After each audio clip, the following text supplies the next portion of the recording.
दोस्तों, आज की कहानी है घूंघट। शादीशुदा लोगों के लिए बड़ी सीख। ममता अपने बेटे अजय के लिए रिश्ता ढूंढने के लिए कहीं जाती, पर शर्त रखती कि लड़की घूंघट करेगी। उसके एक साधारण परिवार की लड़की चाहिए थी। बहू के लिए जहां पर कोई लड़की आधुनिक कपड़े या देखने में लगती, ममता उस रिश्ते को तुरंत ना कर देती।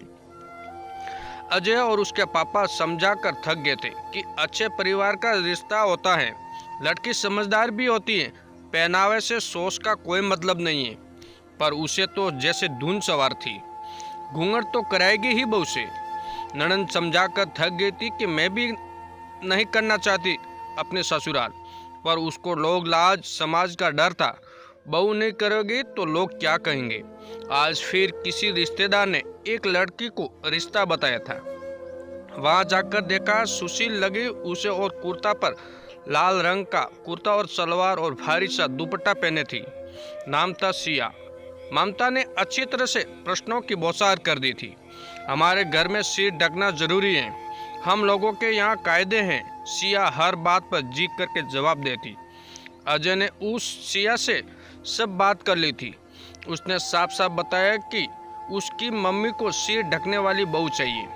उन्हें ये लगता है कि सिर ढकने से बहू कंट्रोल में रहती है। आप उनकी बात को महसूस नहीं करना। मुझे आप पसंद है। माँ दिल की बुरी नहीं है, बस ये डर है कि कोई ऐसी लड़की ऐसा ना आ जाए कि घर बिखर जाए। सिया और उसके परिवार को बातें समझ आ चुकी थी। बस उनकी शर्त थी सिर ढकना। वैसे स्वभाव बहुत अच्छा था, बहुत रिश्ते नहीं हो पाए थे। इस बार अजय और उसके पापा ने सिया के परिवार को समझा दिया कि हम उसे घूंघट नहीं कराएंगे। बस शादी की रस्म के कुछ दिन मेहमानों का आना जाना जब तक होगा, ममता को कुछ दिनों में समझा देंगे। जल्दी से जल्दी ममता को समझाने का वादा कर लिया था। करेंगे कैसे ये अंदाजा नहीं था, पर सिया बेहद पसंद थी। उसके परिवार के स्वभाव ने रिश्ते को हाँ बोल दी थी। शादी करके सिया घर आ गई। भरी गर्मी में भी उसके सिर ढकना पड़ता था, पर अजय उसका बहुत ध्यान रखे थे। जब कोई नहीं होता या तो उसका सिर से पल्ला उतार दिया करते थे। वो जल्दी से घबरा के इधर उधर देखकर और फिर पल्ले को सिर पर रख लेती थी कि कहीं अजय मम्मी नाराज ना हो जाए। पर अजय की प्यार भरी बरसात से वो इस बात को समझ रही थी कि उस घर में कुछ दिन एडजस्ट करना है। अजय ने विश्वास दिलाया था कि जल्दी वो सिर का घूंघट उतरवा देंगे।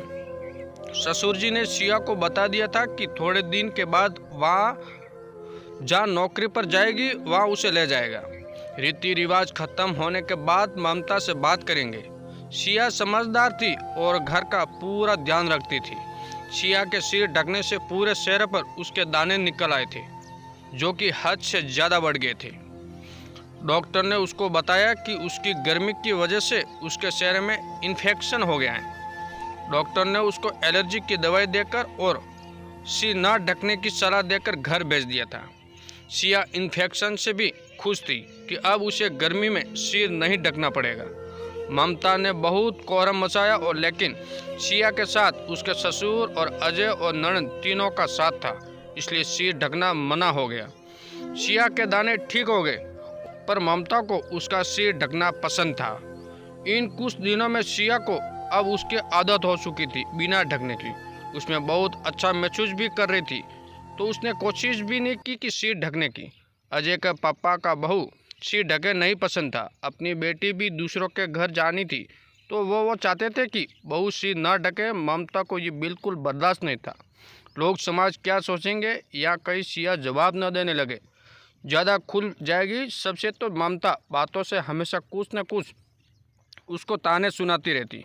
सिया बहुत समझदार और घर संभालने वाली थी, इसलिए वो कोई ऐसा मौका कभी नहीं छोड़ देती थी जिसे उसके सास कोई और शिकायत का मौका मिले।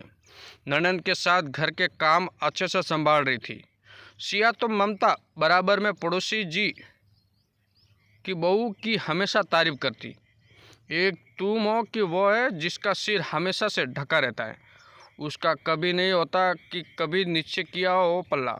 बहुत इज्जत करती है सबकी, हमारे आते ही उसका घर सर से पल्लू सरकता ही नहीं। ऐसी है उनकी बहू। सबको उनकी ममता की बोलने की आदत का पता था, इसलिए कोई भी उनकी बातों पर ध्यान नहीं देता था। सिया को बुरा लगता तो समझाने के लिए उसके ससुर और अजय और ननंद हमेशा उसके साथ होते थे। शुरू शुरू में तो सिया की आंखों में पानी भर जाता, पर धीरे धीरे अजय और उसके ससुर और ननंद का साथ मिलते ही उसको अपनी सास की बातों की आदत पड़ गई। एक दिन बराबर में बहुत ज़ोर ज़ोर से झगड़ने की आवाज़ सुनाई थी। मोहल्ले वाले सभी इकट्ठा हो गए। अजय के पापा, ममता, ननंद सभी लोग पड़ोस में देखने चले गए कि हो क्या रहा है। पर पड़ोसी के घर में किसी को दूसरे को देखने की सुध नहीं थी। आपस में लड़ने के अलावा पूरा मोहल्ला इकट्ठा हो गया। लोग भी खूब बोल रहे थे कि कैसा व्यवहार, बहू सिर पर पल्ला करे, आंखें तक ढके और अपने सास ससुर को खूब गाली दे रही थी, बुरा भला सुना रही थी। जब ममता जाकर देखा तो उसकी आंखें आश्चर्य में हो गई। जिसे वो सुशील, समझदार, सिर ढकने वाली बहू समझ रही थी। सभी लोग आपस में बातें कर रहे थे कि ऐसा भी क्या घूंघट जिसमें शर्म ना हो। शर्म तो आँखों की होती है। कितना लंबा घूंघट कर लो, अगर बड़ों की इज्जत नहीं तो बेकार है घूंघट। ममता को पता चल गया था कि झुकी आंखों में सब कुछ बयां कर रही थी, खुद पर शर्म आ रही थी। आज ममता का चेहरा शर्म से झुका हुआ था और बाहर आकर सब आस पड़ोस वाले सिया की तारीफ कर रहे थे। किसी ने जवाब देते या अपने घर का अनादर करते नहीं देखा था। आज ममता भी अपमानित महसूस कर रही थी और आज ये भी जान गई कि घूंघट सिर से ढकने से नहीं, आंखों की शर्म होती है, जहाँ बड़ों की इज्जत की जाती है। जाते ही सिया को गले लगा लिया, कहकर हमारी बहू तो लाखों में एक है।